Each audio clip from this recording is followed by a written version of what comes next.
বাংলার এক ছোট্ট গ্রামের কথা। সন্ধ্যা নামলেই যেখানে চারপাশে ছড়িয়ে পড়ে এক অদ্ভুত নীরবতা। রবি গরু নিয়ে বাড়ি ফিরছে। চারপাশ শান্ত, তবে বাতাস ভয়ানক শো শো শব্দ করছে। হঠাৎ এত হাওয়া কেন? মনে হচ্ছে কিছু একটা ঠিক নেই। গামছা মাথায় বাঁধা রবি যখন পথের বাঘ ঘোরে, সামনে পুরনো বিশাল বটগাছ। গাছের ডালে ছায়ামূর্তি নড়ছে।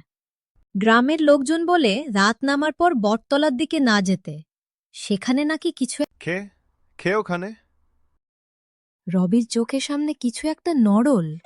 সেটা মানুষও নয়, আবার পশুও নয়। এ পথ আমার, এখনই ফিরে যা, না হলে ভালো হবে না কিন্তু। বাতাস থেমে যায়, চারপাশ নিস্তব্ধ। ভূতটি ধীরে ধীরে এগিয়ে আসছে।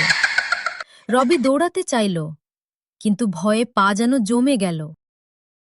হঠাৎ একদল গ্রামের ছেলে পেলে দৌড়ে এসে হাসতে হাসতে সাদা কাপড় খুলে ফেলে। ধরেছি, রবি কাকা ভয় পেয়ে গেছে।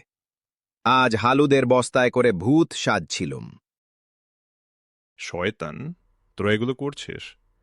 আমি ভাবলাম কি নয় কি, দুষ্টুর দল। তারপর রবি এগুলো বাদ দিয়ে তার বাড়ির দিকে রওনা দিল।